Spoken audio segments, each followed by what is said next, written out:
when William Nylander plays as poorly as he did last night and he gets 22 minutes, I don't care if you're chasing the game. I look at that and say, well, where's the accountability culture that you were supposed to preach? Because if you're not doing it in the media and you're not doing it with ice time, I'm just supposed to assume that you're doing this well behind closed doors? Well, how am I meant to do that? I'm going to give you the benefit of the doubt, especially as the team is trending in a bit of the wrong direction in this month of January. No one's saying they can't win. No one's saying things can't be different, but there are signs that are indicating that it's a lot of the same. And for the new head coach, and when you only make that change and he's supposed to bring something different, when he starts doing things that are very reflective of the coach that was here before, people can start to get up in arms about it. And that's what I think you have here, where a team happens to still be in first place in their division, has had a lot of positives that have come out of the season, but the fan angst over a 3-game losing stretch is not simply, oh, it's crazy Leaf fans and their crazy ways and their roller coaster ride and they're trying to run players out of town. No, it's totally justified. Anyways, one of those fans is Jackie Redmond of many things, WWE, TNT, Jackie Redmond Show. What's up, Jackie? How we doing? Oh, my gosh. I was just literally fist pumping as you were talking with everything you were just saying. Like, I usually enjoy your rants, but that was like everything I wanted to say off the top. Sorry. No, it's okay, because we can just dive deeper into a lot of these things. But we usually start with my travel. Who cares? Let's just talk hockey. Well, we're doing your travel last. We're not supposed to start with your travel. We're supposed to start with the good stuff. But here's the thing, is I hate that we live in, and maybe it's just Leaf fans. I don't necessarily think that's the case. And maybe it's because, a lot of the people I talk to about the Leafs and what's going on with them are my friends in the media. And you always get this oh, relax, they're in first place. Or it'll work itself out. It's this, it's that, whatever. It's this constant, you're overreacting condescension that you get from people when the Leafs have a bad 3 games. It's yes, we know that they're in first place. We know that their playoff lives are not in jeopardy. But can we just, feel it? Are we allowed to lean into our emotions, whether or not they're rational? And I think they're rational in this case. But it's I just feel like we're not allowed to be true sports fans anymore, because if you are and you do get upset about actual bad play and actual concerning things that are happening with your team, you're just labeled as someone that, oh, you don't watch enough hockey. Tell me you've never watched an 82-game season before. Every team goes through lulls, even all the cliches. Yeah, every team goes through lulls and every team loses games thing is so condescending. You're okay, yeah, thanks. I hate it. I hate it so much, because the reason I even do what I do or am who I am is because sports are an outlet. They are there for us to feel things, to take the stresses of our own friggin' lives and what's happening in them, and use it as an outlet and misdirect them and misguide them to other places. But you know what? Yeah. It's therapeutic. And oh my God, it's fun. I like getting mad watching the Leafs. I also enjoy watching them win. But I'm just so tired of this snobbery that happens where it's have you watched them? They're fine. No, actually, I don't think they're fine. And I actually enjoy that I can be on this roller coaster ride and feel all the things. Yeah. I just don't know why we constantly have to be it's all good. It's I'm not Mitch Marner. I don't think it's all good. I actually think we have a lot of problems. Yeah. So I think that is well said. I will acknowledge for myself that it's not a straw man, because it's obviously a thing that's out there, but we are conditioned to take in criticism over compliments. They think it goes back to our evolution of just hey, this is dangerous. Remember that more than the thing that is happy. Live, survival.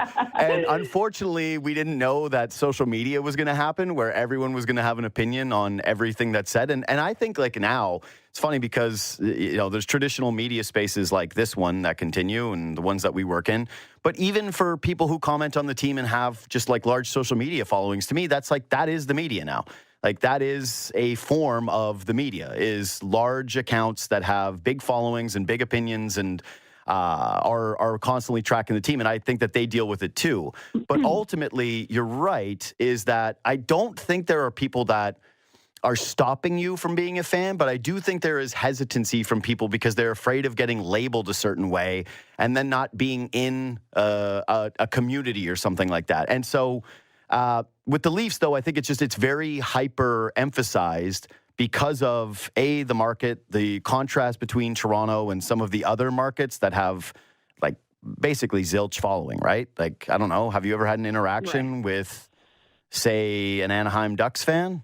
How many of those exist, right?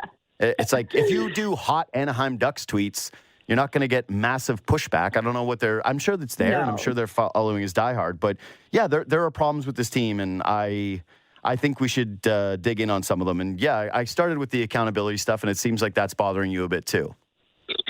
Yeah, well, I think just like that's kind of at the core, I think, of a lot of the Leafs problems, because what we know for sure is that their problems are the same problems that it feels like they've had this entire time for the last 5 years, right?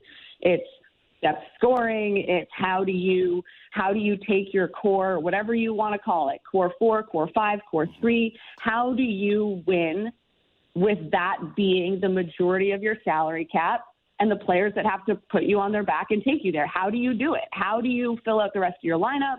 How do you get scoring from other players when you have to cater to those 4 players that are taking up all the money? Like, I'm a broken record. It's the same problem. So then you have to ask the question, how do you deal with it, right? How do you fix it? How do you get other players performing? How do you fix a power play that's star-studded but doesn't know how to score goals for some weird reason? So I don't know.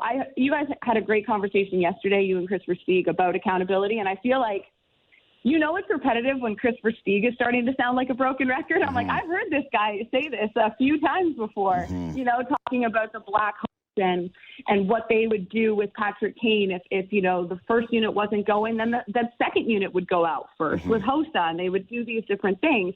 But the difference between that team and I think a lot of Stanley Cup teams, especially recently, their depth was better than what the Leafs have right now, at least to this point. Can that change? Maybe. But in order for that depth to be productive and contribute and help, it's become very, very so obviously clear that you have to make changes to your lines as they pertain to your superstars. Like, it doesn't seem like rocket science, but I think it's the ripple effect of those decisions that holds the Leafs back. And I think, I don't know, let's just start with this question. Like, JD, can you think of one time in the last 5 years, like a real time, where Matthews or Marner truly did not get what they wanted or were truly held accountable, not by the fans or the media, by the team when things were not going well? Yeah. Can you think of one standout time? Yeah, it's the thing that I mentioned last night, actually, when Marner got 2 shifts skipped against the Anaheim Ducks under Sheldon Keefe. I knew you were going to say that. That doesn't even count. I know. Listen, I'm with you. I'm not disagreeing. I'm just telling you that that's the only thing that comes to mind. But think about that, right? Yeah. Think about that. That was a nothing burger. The fact that Marner was even upset about that is effing ridiculous. Yeah. He missed basically no time. He missed maybe 60, maybe 90 seconds that he would have played in a game that was over anyway, because if memory serves, I think that was in the third period. That doesn't count. Well, and then his coach apologized. Yeah, and then that's the whole thing. And then Sheldon Keefe apologized, and there's the whole thing. So, and me specifically, like, I really gave it to Sheldon Keefe at that time, and I still stand by that. But if I will say, just as a disclaimer, because you have to do that now when you have opinions, is like, obviously Tavares gave up the C this year, right? Like, that's a big sacrifice in terms of like a big picture thing. And I'm sure the C meant a lot to him. But if you want to wear the C and you want to make the big money, then I think you have to be willing to accept not just that you're going to be criticized by the media, but that you are going to be the one that has to maybe make a sacrifice for the betterment of the team. And I'm not talking about, we got to get the power play going for the next month. I'm talking about getting this team to a point that when we get to April and you're playing in a 7-game series and it's way harder for your stars, specifically Mitch Marner, for a multitude of reasons, but one being his size and just the way that he handles bodies on him in a way that they just aren't in the regular season. You need the guys around you, your Domies and your Lorenzes, I guess, and whoever, to help contribute. So if one of these players would actually make a real legitimate sacrifice, whether that's power play time or playing with the person they want to play with, Marner and Matthews clearly like playing together, and I get it. But it's not just about fixing it for them or fixing for the power play. Maybe if Matthews and Marner were on separate lines and you had three big dogs on three separate lines, maybe you ignite something in a Max Domi or whatever, and then you have that piece with you. But if you never make those sacrifices and you never make it about more than just your stars, then I don't think you're ever going anywhere when it actually counts. How can you think that it would? So I feel like we've all said this a million times in terms of accountability, but when you look at it, to me, and reading between the lines and seeing now that there's another coach here who's supposed to be known as being this guy that holds players accountable and can be a hard ass if he needs to be, and it's the same story and the same lack of seemingly accountability being applied to the stars, then it's like, okay, how much influence do Matthews and Marner actually have over this team? Mm-hmm. Because maybe Berube wants to split them up. Maybe he wants to take someone off that top power play unit. But are his hands tied? Because I'm starting to believe that maybe that's the case. Yeah. Chris Versteeg and Francois Beauchemin to Los Angeles Kings, possible deal with Toronto Maple Leafs. In an interesting twist in the NHL trade market, new rumors are emerging about Chris Versteeg and Francois Beauchemin potentially being traded to the Los Angeles Kings. Sources indicate that the Kings, who have been one of the most active teams in recent weeks, are evaluating the possibility of bolstering their defense with Beauchemin, while Versteeg, who brings strong offensive capabilities, could be a key piece in a larger trade. This move becomes even more intriguing considering the Kings' surplus of offensive pieces available for trade, exactly what the Toronto Maple Leafs are looking for to strengthen their roster.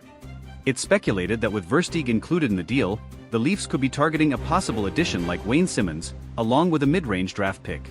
This move makes sense given Simmonds' struggles this season, as he has yet to find his top form on the ice. To add more drama to the trade talk, there are even whispers that veteran defenseman Tomas Kaberle could be included, opening the door for a potential pursuit of Brayden Schenn. If completed, this move could have a significant impact on reshaping the Leafs lines and adding more depth to the team. Stay tuned for updates to see if these trades come to fruition and how they might shape the future of Toronto and Los Angeles this season.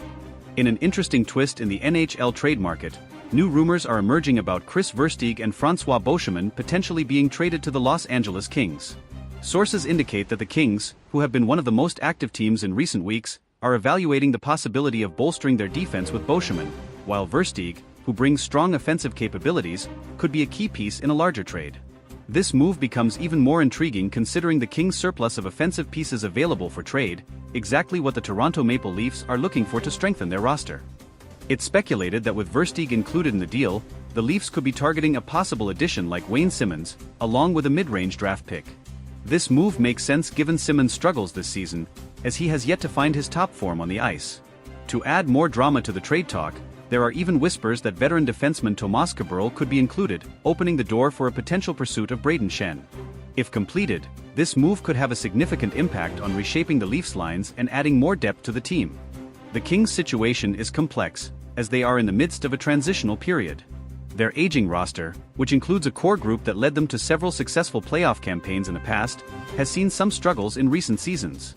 While there's a clear need for defensive help, Los Angeles may also want to improve their offensive consistency in order to make a deep playoff push.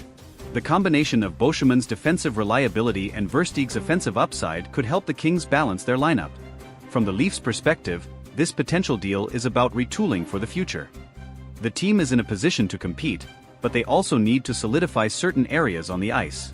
Adding a player like Wayne Simmonds could provide the grit and scoring touch that the team has been missing. Furthermore, acquiring a mid-range draft pick could help with future team-building efforts, as Toronto looks to remain competitive while still developing young talent. The inclusion of Kaberle in the trade package could be a strategic move for both teams. The veteran defenseman, who has been with the Leafs for a long time, has seen his role diminished in recent seasons. However, his experience and offensive abilities could be a valuable asset for Los Angeles, who could use a steady presence on the blue line to help their younger players develop. The talk surrounding Braden Shen's potential involvement in the deal adds an intriguing layer to the negotiations. Shen, a versatile forward, has shown flashes of brilliance but has been inconsistent at times. If the Leafs are able to land him, it could be a great opportunity for both the player and the team to find success together. Shen's physicality, two-way game, and leadership could be exactly what the Leafs need to bolster their forward group. While the trade market can be volatile and unpredictable, these rumors suggest that both the Kings and Leafs are preparing for significant changes. For Toronto, this could mark the beginning of a new era, with a focus on adding more experience and depth. For Los Angeles, the trade could be a chance to retool and address some of the weaknesses in their lineup, while still competing for a playoff spot this season. Of course, as with any trade rumors, it's important to remember that these discussions are fluid and can evolve quickly.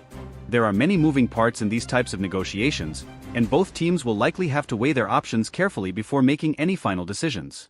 It's also possible that other teams could enter the fray, further complicating the situation. In the coming days, fans of both teams will be watching closely to see if any concrete moves are made. The NHL trade deadline is fast approaching, and teams are scrambling to position themselves for a successful postseason. Whether this rumored deal materializes or not, the possibility of a major trade between the Leafs and Kings will certainly keep fans on edge as the season continues to unfold. The trade talks involving Versteeg, Boschman, and potentially Simmons or Shen highlight the delicate balance that NHL teams must strike between immediate success and long-term growth. Both the Leafs and Kings are trying to find that balance, and this rumored deal could ultimately serve as a